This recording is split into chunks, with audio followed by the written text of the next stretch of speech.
नमस्कार दोस्तों, मैं हूं रामेंद्र सिंह चौहान।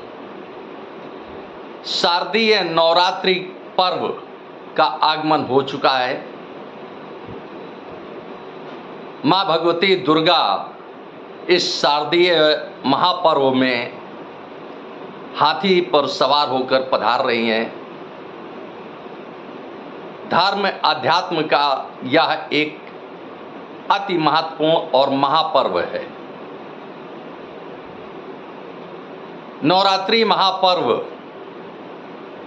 ज्ञान, विज्ञान, धर्म, आध्यात्म और ऊर्जा से परिपूर्ण होता है। नवरात्रि से हमें जीवन को शुद्ध और आचरण युक्त बनाने का मार्ग मिलता है, ऊर्जा को संचित करने का मार्ग मिलता है, अपनी धार्मिक, आध्यात्मिक और बौद्धिक क्षमताओं का विस्तार करने का मार्ग मिलता है। धर्म अध्यात्म पर गहरा अध्ययन रखने वाले SV सिंह प्रहरी जी आज हमारे साथ हैं। प्रहरी जी से आज हम समझेंगे, जानेंगे कि नवरात्रि पर्व का विशेष क्या है, इससे मनुष्य को क्या हासिल होता है और यह पर्व किसी भी व्यक्ति के लिए अति महत्वपूर्ण क्यों होता है। ज्ञान, ऊर्जा, विकास का यह महापर्व हमारे लिए कितना खास है, कितना महत्वपूर्ण है, इस पर आज चर्चा करेंगे। SV सिंह जी, आपकी दृष्टि में नवरात्रि महापर्व क्या है?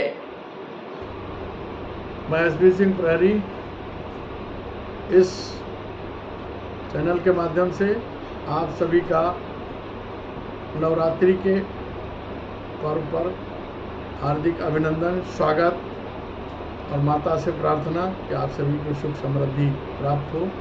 आज आदरणीय रामेंद्र सिंह जी के अनुरोध पर नवरात्रि के आध्यात्मिक महत्व के विषय में हम कुछ बातों को आपके समक्ष संक्षिप्त रूप से रखना चाहेंगे। नवरात्रि क्या है?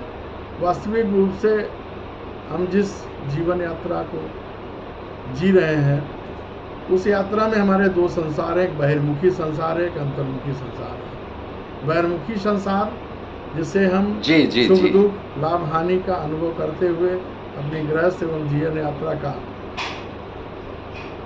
समागम करते हुए चल रहे हैं, और जिससे कर्म के दौरान हमारे अंदर कभी तृष्णा, लालच, मोह, आसक्ति इत्यादि विकारों का जन्म होता है। इन्हीं विकारों को समाप्त करने के लिए समय समय पर हमारे पूर्वजों ने, हमारे ऋषियों मुनियों ने पर्व एवं त्योहारों की, आध्यात्मिक पर्व त्योहारों की रचना की, जिसमें वास्तविक रूप से दो बहुत महत्वपूर्ण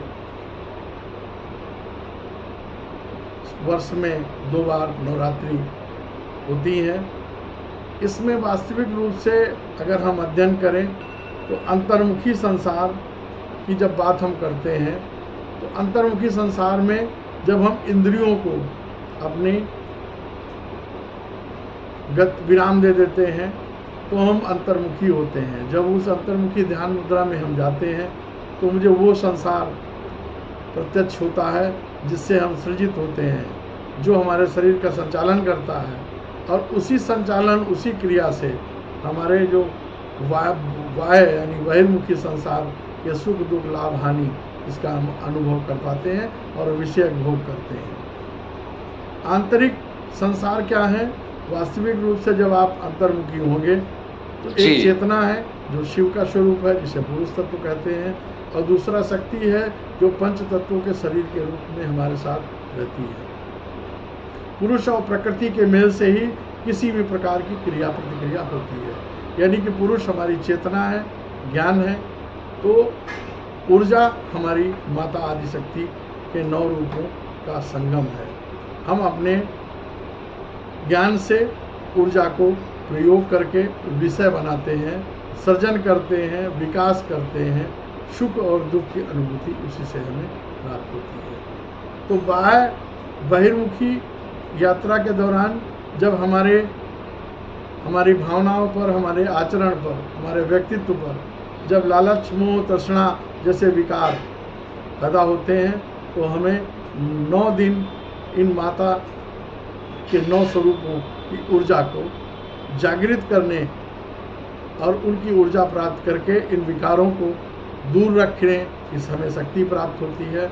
यही वास्तविक रूप से नवरात्रि का आध्यात्मिक महत्व है और जिससे हमें सुख और दुख इससे परे रह करके अपनी यात्रा को हम पूरा करते हैं और आत्मा से परमात्मा के मिलन की यही यात्रा बताई गई है। आज हमारे शरीर के अंदर जो 9 चक्र हैं वही हमारी माता आदिशक्ति के 9 स्वरूप हैं, वही 9 शक्तियाँ हैं। आप समझने का प्रयास करें, वही 9 शक्तियाँ हमारे अंदर विद्यमान हैं जो माता आदिशक्ति की हैं। अगर हम उनको जागृत कर लें तो हम कुछ ही अंश अगर उनका प्राप्त कर पाते हैं तो भी हम वो सब शक्तियाँ हासिल करने में सक्षम हैं जो दैवत्व को प्राप्त होती है। यही कारण है जो इन इंद्रियों का विकास कर लेता है वो आविष्कारक भी बन जाता है, तमाम ऐसी आश्चर्यजनक वस्तुओं का आविष्कार कर लेता है। तो प्रथम दिन की बात करें तो प्रथम दिवस जो है आज मूलाधार चक्र की ओर ध्यान आकृष्ट करने का दिन होता है। उस दिन मूलाधार चक्र के माध्यम से माता शैलपुत्री का पूजन हम सभी करते हैं। इनके पूजन से हमको आध्यात्मिक रूप से क्या मिलता है? शारीरिक रूप से वासनाओं पर वासना और स्थायित्व, इंद्रिय का सुख और सुरक्षा भावना ये हमको हासिल होती हैं और इन पर कमान करने की शक्तियाँ मेरे अंदर व्याप्त हो जाती हैं। हम सभी को वास्तविक इसी रूप को समझ करके और अंतर्मुखी होकर के प्रथम दिन की उपासना माता शैलपुत्री के नाम से करें और उस ऊर्जा चक्र को जागृत करके अपने शरीर को न कि निरोगी बनाएं और काम वासना, स्थायित्व, इंद्रिय सुख और सुरक्षा भावना पर अपना अधिकार, अपना उनको नियंत्रित करने की शक्ति प्राप्त करें। आगे के एपिसोड में हम फिर दूसरे और तीसरे से लेकर के और 9 ऊर्जाओं और उन ऊर्जाओं से प्राप्त होने वाली हमारे नियंत्रण की शक्तियाँ क्या क्या हमें प्राप्त होती हैं, हम उन पर अपने विचार अवश्य रखेंगे।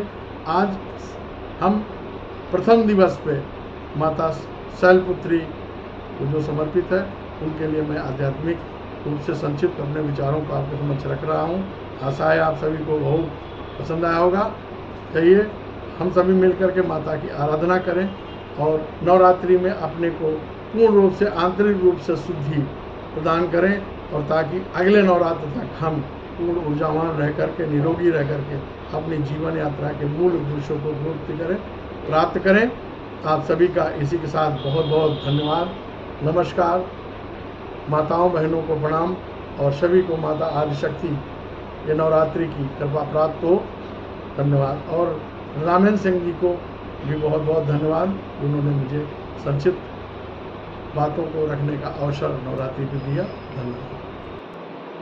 SV सिंह प्रहरी जी, आपका बहुत बहुत धन्यवाद। आपने नवरात्रि महापर्व और माँ भगवती दुर्गा के बारे में अति महत्वपूर्ण जानकारी दी।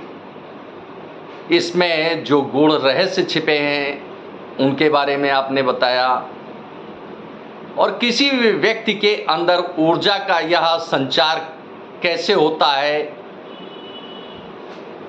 ऊर्जा के यह चक्र व्यक्ति के शरीर में होते हैं, उनको जागृत करना कितना महत्वपूर्ण होता है और दैवीय शक्ति यानी माँ भगवती की कृपा पाना कितना आसान है किसी भी व्यक्ति के लिए।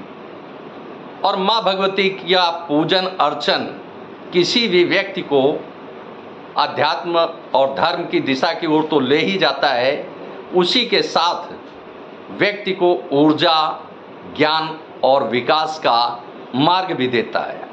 आपने इस वीडियो को देखा, आपको यह वीडियो कैसा लगा कमेंट बॉक्स में हमें अवश्य बताएं।